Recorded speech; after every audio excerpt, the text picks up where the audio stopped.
So today we are going to learn how to, in plain JavaScript, build kind of a tab component, right? So right now I have section one and I'm showing section one and I want it to when I click this trigger, I will show section one. When I click this trigger, I will show section three, right? 2 and 2, 3 and 3. So each one of them has different text, different headers. So first thing I'm going to want to do is I want to get all of the items that are a trigger, right? So since the DOM has loaded, I want to add some handler for whenever this trigger is clicked. There's a few ways we could do this. What we could do is let's get a list of them.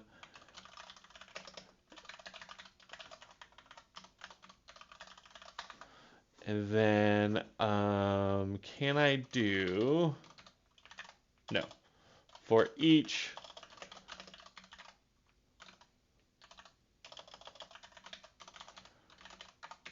so when I click it and then I do something, right? And then we'll have all these event handlers. I don't really want to do that. What I want is when anyone clicks on the document at all, if the target of the event contains trigger, we know it's a trigger. And what do I want to do when it's a trigger? Well, when it's a trigger, I want to handle trigger click.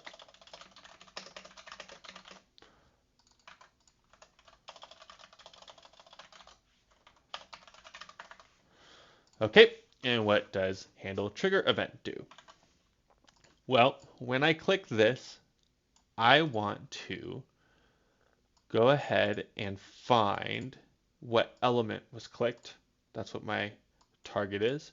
And I want to find its ID. So first thing,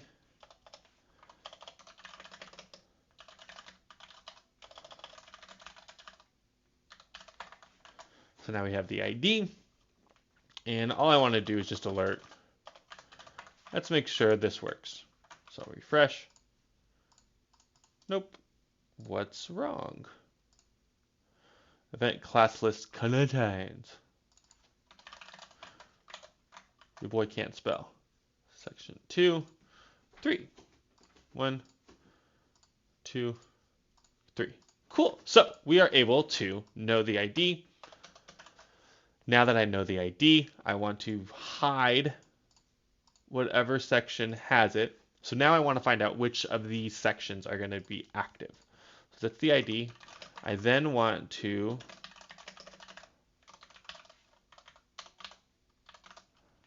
get element by ID. So now I'm going to look through here. I'm going to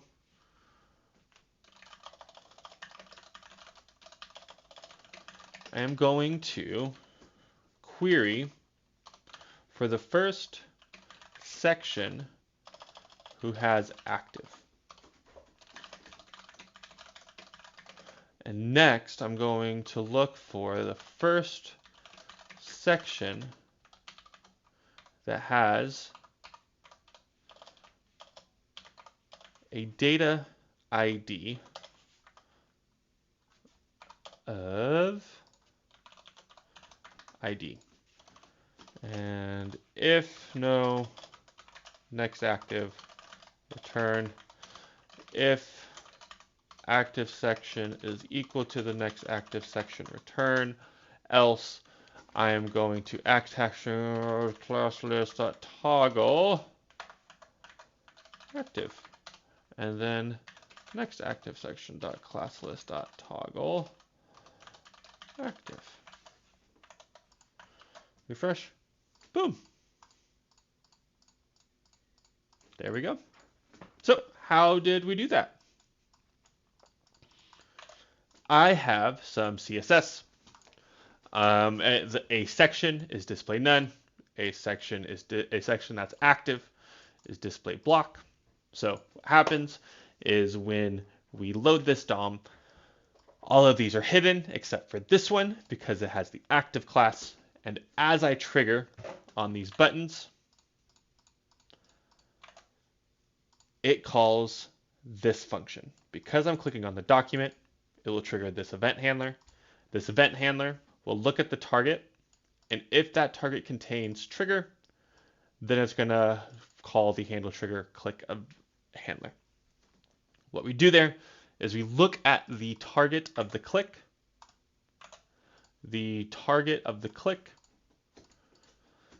and then we find the current active session. We don't really need that. What I can do is document.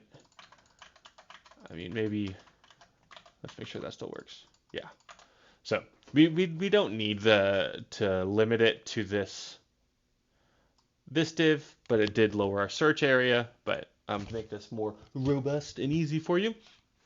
So when I handle the trigger click, I'm going to get the ID of the thing that caused it, the thing I clicked, and then I'm going to get the active session, and then going to get the next active session. If there is no next active session, I'm not going to move on. Something happened. We're going to return. If the active section and the next active section are the same as if I click section 1 or 2, and then I keep on clicking 3 and clicking 3, it's not going to do anything. However, if these two are different, it will remove the active class from the active session, and it will add the active class to the next active section. So here's how we do it in regular old plain JavaScript. Now what I want to do is I want to show and demo how to do it in React. So let's take a second. Okay, so in the last example, we saw how to do this in plain JavaScript. Now I'm going to show you how to do it in React. This is going to get a little bit different because we're going to use we're going to use a lot more logic here. The other one was very markup with some JavaScript sprinkled on. It's going to be JavaScript heavy. So first thing I want to do is have some trigger class or some trigger component. You're going to get some text on click. Okay, and then I'm going to return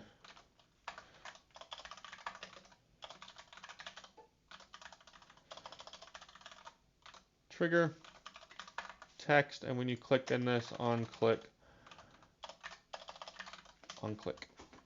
Okay,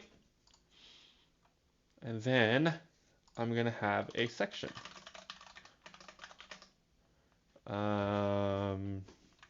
Children, I want active or not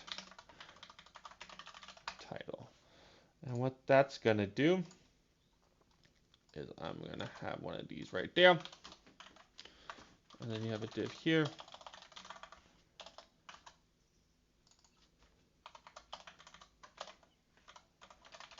So you have some class name, and it's going to be some string value, and active, else nothing. Okay, so I have some trigger.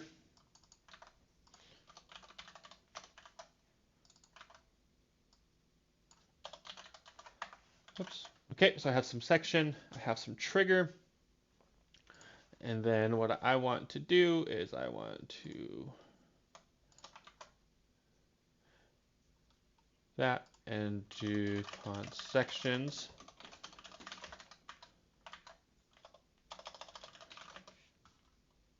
So title will be section 1, text will be some fragment that holds all that. Okay. Title, section 2, children, is that what I named it? No, text. Text will be all of this in a fragment, and then we'll have title. Section 3, oops, inside of a fragment.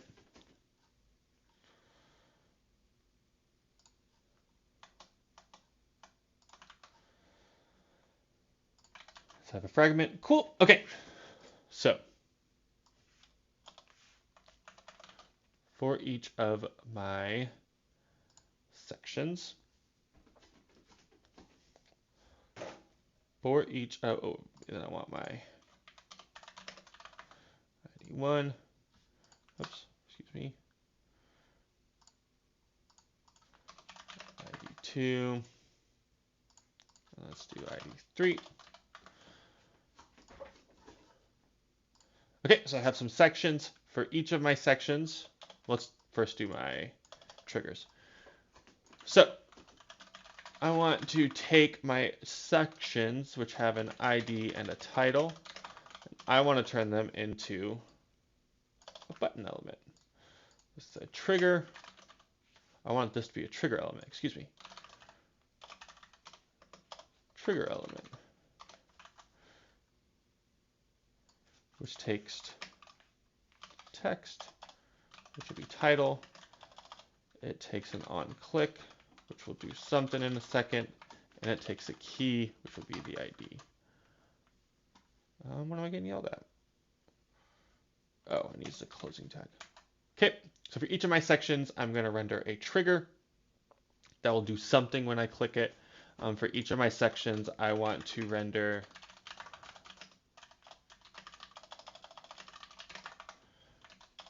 ID title text and render a section.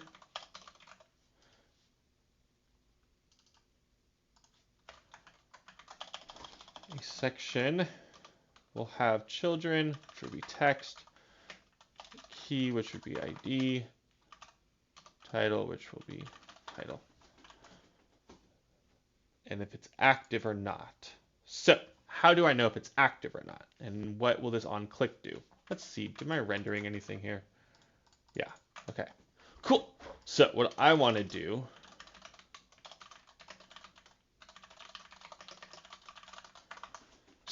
active tab, active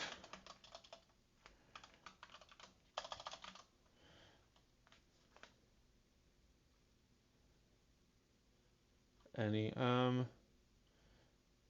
I guess I assign a value. Okay, ID is equal to active tab is equal to active tab. Boom. And we're not changing it, but we got section 1 to show. So now active tab to ID.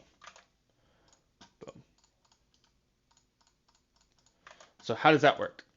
We have some list of data structures, right? Maybe this is from an API, maybe this is from some internal thing, and we're going to map this data into both the trigger, which is some button that calls some handler and shows some text, and when you click that trigger, we're going to set the active tab to whatever object that is.